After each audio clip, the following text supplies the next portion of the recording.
భారతదేశంలోని అన్ని మండలాల్లో జిల్లా కేంద్రాలలో ఆల్ ఇండియా కమిటీ పిలుపు మేరకు సిఐటియు ఆధ్వర్యంలో ధర్నాలు చేయడం జరిగిందని అంజుబాబు తెలిపారు। ఈ రోజు కర్నూలు కలెక్టరేట్ కార్యాలయం ఎదుట జిల్లా సిఐటియు కమిటీ ధర్నా నిర్వహించడం జరిగింది। అంజుబాబు మాట్లాడుతూ అంగన్వాడీ ఆశా వర్కర్లను ప్రభుత్వ ఉద్యోగులుగా గుర్తించాలని సమగ్రమైన చట్టం తీసుకురావాలని కోరారు।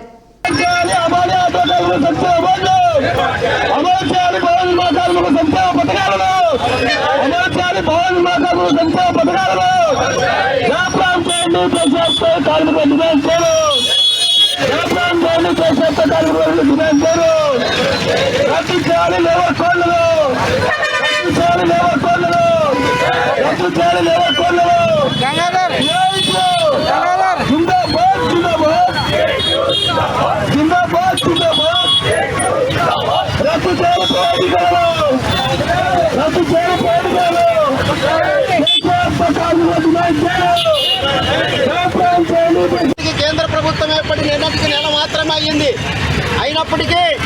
అయినా మేము ఎందుకు పిలిపించామంటే ఈ ప్రభుత్వం మారింది, గతంలో ఉన్నటువంటి సంఖ్య కంటే సీట్ల సంఖ్య తగ్గింది, ఈ ప్రభుత్వంలో ఏమైనా మార్పు వస్తుందని చెప్పి మేము అందరం కూడా ఆశించాం।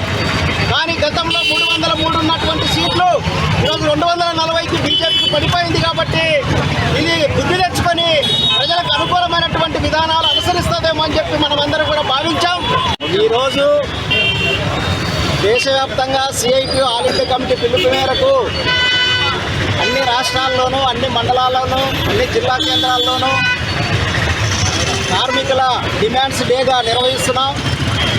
ఈ డిమాండ్స్ డే ప్రధాన ఉద్దేశము, కార్మికుల కోరికల దినము ప్రధాన ఉద్దేశం ఏమంటే ప్రధానంగా స్కీమ్ వర్కర్లుగా పనిచేస్తున్నటువంటి అంగన్వాడీ, ఆశా, మధ్యాహ్న భోజనము ఇటువంటి వాళ్ళనందరినీ ప్రభుత్వ ఉద్యోగులుగా గుర్తించాలని చెప్పి, అట్లాగే గతంలో నరేంద్ర మోడీ కోడ్లోనే చెప్పి 44 కార్మిక చట్టాలను రద్దు చేసి 4 లేబర్ కోడ్లుగా తీసుకొని రావడం జరిగింది। దానివల్ల కార్మిక హక్కులు కాల రాసేటువంటి విధంగా లేబర్ కోడ్లు ఉన్నాయి కాబట్టి ఆ లేబర్ కోడ్లన్నీ కూడా రద్దు చేయాలని చెప్పి, అట్లాగే అసంఘటిత రంగ కార్మికులైనటువంటి హమాలీ కార్మికులకు సమగ్రమైనటువంటి వేతన చట్టము తీసుకురావాలని చెప్పి, అట్లాగే ఆటో కార్మికులకు ప్రధానంగా ఈరోజు హిట్ అండ్ రన్ అనేటువంటి పేరుతో ఒక చట్టం తీసుకురావడం జరిగింది। ఈ చట్ట ప్రకారము యాక్సిడెంట్ కనుక జరిగితే ఆ కార్మికుడు 10 సంవత్సరాల పాటు జైలు పాలు కావాల్సినటువంటి పరిస్థితి ఉంది కాబట్టి ఆ చట్టాన్ని రద్దు చేయాలని చెప్పి, అట్లాగే కాంట్రాక్ట్ కార్మికులు అందరినీ రెగ్యులర్ చేయాలని, కాంట్రాక్ట్ కార్మికులకు కనీస వేతనం 26,000 రూపాయలు ఇవ్వాలని